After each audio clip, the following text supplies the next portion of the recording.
Everybody say no weapon. No weapon. No weapon. No weapon. That is formed against thee shall prosper. Amen. No weapon. No weapon. So you gotta, some of God's words, you gotta take it deep down in your soul. There's no weapon that is formed against thee shall prosper. And every tongue that shall rise against thee in judgment, thou shalt condemn. This is the heritage of the servants of the Lord. So that's two parts of that. No weapon that is formed against thee shall prosper. All right. This is the heritage of the servants of the Lord.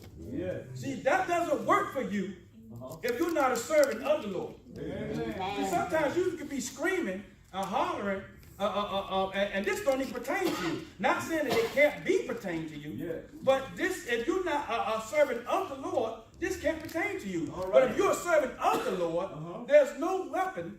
There's no weapon that's formed. There's no weapon that is formed that could prosper against you. If you are a servant of the Lord. Ecclesiastes 9:11. Hang this, and the topic is hang on in there. We're going to go through some trials and some tribulations as saints of God. The word even says that if it were so, he would fool the very elect's sake. That's if it were so, he would fool the very elect's sake. If it were so. But if you're doing what you're supposed to be doing, if you're where you're supposed to be, he can't fool you. The Bible teaches us that in the last days, perilous times are going to take place. It teaches about being unthankful, unholy, without natural protection, covenant breakers. And this is the one that the saints has to really look out for.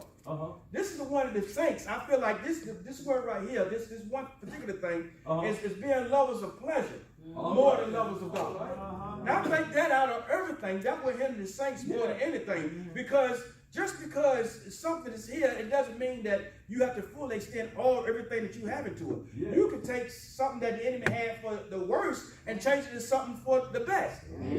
Let's say, for example, and I'm going to get off this stuff. Let's say, for example, your TV. Now that TV has 400-something channels on it. Now, out of the 400-something channels, how many gospel stations are on the 400-something channels? How many gospel stations can we say that we truly look at? You work 8 hours of the day. You sleep 8 hours. So there's still another 8 hours. Of that 8 hours, how much of that 8 hours are we giving God? How much of that 8 hours? See, these are questions that only you and God know. It's how much time you're giving God. That's something I can't answer for you. That's something that you have to answer for yourself. But in order, like I was saying with the first scripture that we read, said, no weapon formed against me shall prosper. If I am a servant of God, and if I'm a servant of God, I'm doing God's will. Ecclesiastes 9:11. Did I read? I read all 54. All right, I'm going to Ecclesiastes. I'm going to Ecclesiastes 9 and 11. I returned and saw under the sun that race is not to the swift, nor to the battle to the strong, neither yet bread to the wise, nor yet riches to men understanding, nor yet favor to men of skill, but time and chance happeneth to them all. This race isn't given to the swift nor the strong. It's given to those that are going to endure to the end. Those ones that are going to go through what they're going to go through and continue to call on the name of God. Continue to call on the name of Jesus. In this race, we're going to go through some trials and some tribulations in this race. There's no need of everybody saying that it's going to be an easy walk. It's going to be an easy talk. You're going to have family members that sometimes that you're going to have to stray away from. You're going to have loved ones that you're going to have to stray from. The only thing that you can do for them is the only thing you can do for them is pray for them. And sometimes it's no need to say that when you getting away from a loved one or someone that really means a lot to you, that it don't hurt because it's something that hurts us because it's a part of us. But in order for us to get where we need to be, there's certain things that we got to let go of the world and of the spirit. We're not of the spiritual, but we're not of the worldly, but we're of a spiritual game right now when we become children of Christ. And the word reads 9:11. I saw under the sun. Okay, now we're going to go. Now if you can turn your Bibles to Ephesians 6 and 11. And my topic is hang on in there. Hang on in there. And the reading of God's word is such. Put on the whole armor of God. Yeah. That ye may be able to stand against the wiles of the devil. Yeah. Amen. And I looked up the word wiles. Uh-huh. And the word wiles, when I looked it up, it gave me a definition. And the definition was devious Uh-huh. or cunning. Uh-huh. Strategies employed in manipulating or persuading someone to do what one wants, what one will let go, what one will let go. Uh-huh. So it's saying, put on the whole armor of God, that ye may be able to stand against the wiles of the devil, All right.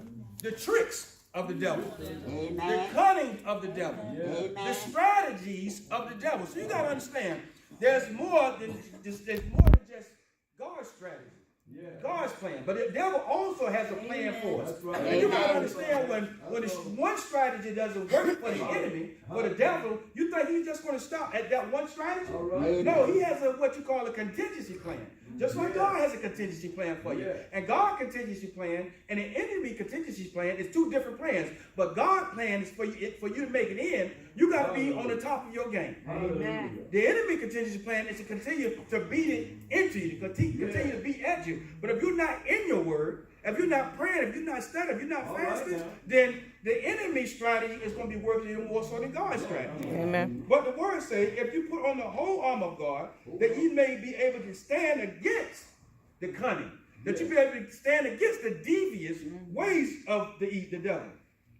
For we wrestle not against flesh and blood. Hallelujah. We're not wrestling against flesh and blood. All right now. So you got to look at that thing. We're not wrestling against the flesh and blood. Amen. But it's a spiritual warfare that has to take place. When Yeah. something happens in your life, you have to have your mind made up that I'm not going to go back to where I was, but I'm going to continue to stay where I am, Yeah. where I'm at right now in Jesus Christ. I'm not going to go back to my old ways. I'm going to stay right here where I'm at in Jesus Christ. Amen. But against principalities, against powers, against rulers in darkness of this world. Yeah. Let me read that again. Against the rulers of darkness of this world. Amen. Rulers of darkness in this world. Uh-huh. That's this world that we're living here right now on the earth. Yeah. And it's a spiritual warfare that we have to be looking out for. But if you're not where you're supposed to be, you're not going to be able to see that. Hallelujah. Against the rulers of darkness, against this world, spiritual wickedness in high places. Yeah. Spiritual wickedness in high places. All right now. These demons have got places to where their demonic ways are. So we got to be watchful of what's going on around us. Wherefore, take unto you the whole armor of God. Amen. Take unto you the whole armor of God, that ye may be able to withstand in the evil days, and having done all to stand. Yes. Stand therefore, having your loins girded about with truth, and having on the breastplate of righteousness, Yeah. and your feet shod with preparation of gospel. Amen. Above all that, taking the shield of faith, wherewith ye are able to quench all the fiery darts of the wicked. All right. Stand therefore, what it says, wherefore take ye your whole armor of God. Yeah. Now, if we want to look at a passage in the Bible, I would like to take on the Hebrew boys, because the Hebrew boys were boys that had the whole armor of God on them. Amen. They never took the armor of God off them, no Yeah. matter what situation they got in. Yeah. When they got brought into captivity, they kept the armor of God on them at all times. Yeah. When the God told them, look, I need y'all to eat what the other wise men are eating. And the Hebrew boys said, we don't want to eat what they're eating, because it's something different about what we did. The meat they're doing, it's not what we usually do in our spiritual walk. And the God said, well, I need you to do this, because if you don't do it, then the king is going to come down on me. But he said, just let us try it our way. See, sometimes that's what you got to tell people. Try it my way. Amen. Because my way is God's way. I don't know your way, because your way, it might not be right. Try it God's way. So the Hebrew says, if it's not right, we'll do it your way. But when the God came back on the Hebrew boys, he saw that the Hebrew boys was looking better than they were when they came in, and they was looking better than all the ones that was eating the meat and all the other wines and drinking everything they had no business doing. But the Hebrew boys was looking better. And then what happened was, King Nebuchadnezzar had a statue built up. All right. 60 cubits high, six cubits wide. Yeah. And the king said, when the music starts playing, when the trumpet starts blowing, I want everybody. Oh, yeah. I want everybody in the kingdom to bow down and worship my statue. But see, when you got on the whole armor of God, Oh, yeah. when you got on the whole armor of God, Oh, yeah. there should be no fear inside of you. There should be no Amen. fear inside of your body. Hallelujah. And the king told everybody, I want all of y'all to pray. And the Hebrew boy said, that's not a part of our tradition. Amen. That's not what we do as Israelites. We don't bow down to no other God. And we as Christians of God, we as saints of God, got to have our mind made up. Amen. Regardless of what we go through, regardless of what somebody says about us, regardless of what's going on around us, we would not bow down to no other God. Amen. Of our situation. Amen. But when you do that, like I said, you have to have on the whole armor of God. So as the Hebrew boys was doing that, word got back. Yeah, all right. There's always a talebearer in the midst of things that are going on. Somebody's always going to tell something on you when you're trying to do right. That's what you do when you're in the right place, doing the right things, and somebody always going to see wrong go about you. But when you're doing right, and you got on the whole armor of God, it don't even matter. So word got back to the king. Word got back to the king, and he was upset. They said he had turned into rage. He was upset. And he said, bring him to me. Bring him to me. So they went and got the Hebrew boys. And he said, look, and this is what he told him. He said, I'm going to give you a second chance. I'm going to give you a second chance to do this thing right. Now, when the music plays, when the music turns on and you hear the harps and you hear the psalteries and you hear the organs and stuff playing, I want y'all to bow down and worship my God. And the Hebrew boys told him again, look, we are not going to bow down to you.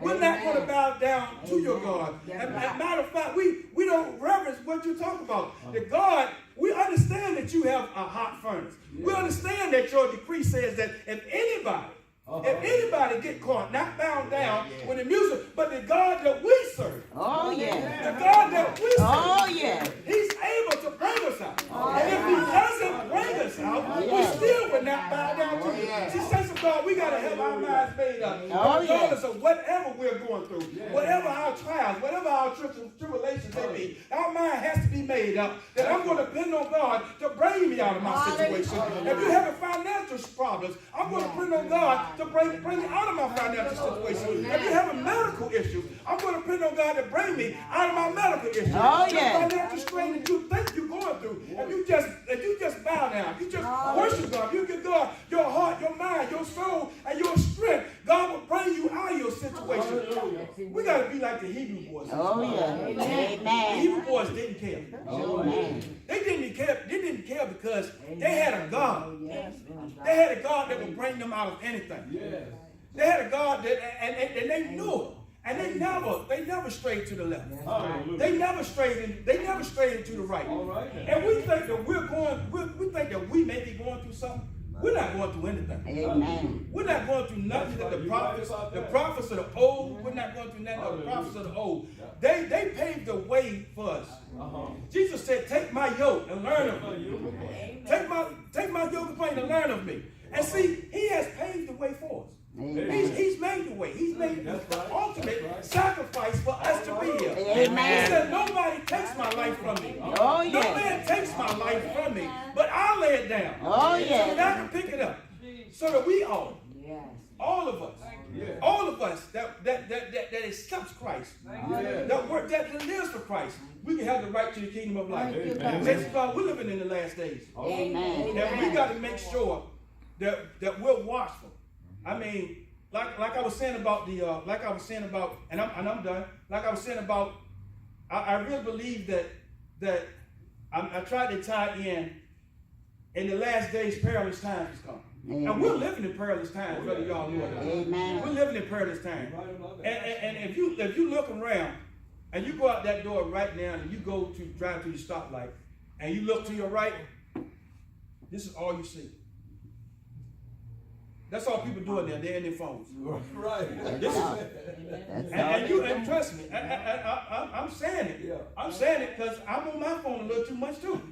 You know, and I know that I should be doing other things. I know I should be doing other things. And if I want to succeed and be successful for Christ, I got to get deeper.